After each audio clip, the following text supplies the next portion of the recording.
C'est la saison de récolte au Brésil et nous pouvons déjà prévoir les rendements.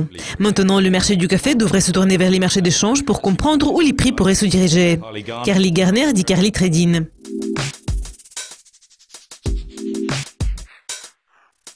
Les perspectives d'approvisionnement semblent être positives. Par conséquent, les prix du café ont connu une légère baisse. Prévoyez-vous que cette tendance baissière va se poursuivre? Je pense que nous avons déjà vu la vente massive la plus considérable des contrats à terme du café.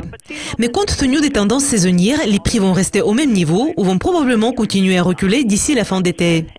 Cela dit, les acteurs du marché qui essaient de spéculer sur les positions courtes du café doivent prendre en compte le fait que les contrats à terme du café arabica négociés sur l'ICE à New York ont actuellement le plus grand nombre de positions spéculatives nettes sur plus d'un an. Donc, même si la tendance reste baissière, il y a un certain potentiel d'un bond considérable à court terme. Quels facteurs auront la plus grande influence sur le marché du café à l'avenir? C'est la saison de récolte au Brésil et nous pouvons déjà prévoir les rendements. Maintenant, le marché du café devrait se tourner vers les marchés d'échange pour comprendre où les prix pourraient se diriger. La monnaie brésilienne a chuté. En plus, les nouvelles sur des manifestations massives à travers le pays en mai et d'autres nouvelles politiques décevantes en provenance du monde entier ont également influencé le marché du café. Nous avons vu une vente massive des contrats à terme du café en raison des fluctuations des devises.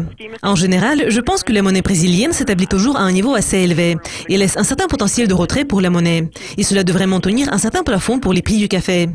Avez-vous des prévisions optimistes sur le marché du café dans son état actuel? Les prix du café sont évidemment en baisse.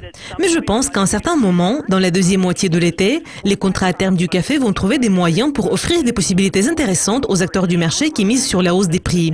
Mais à court terme, je ne suis pas sûr que la hausse puisse être durable.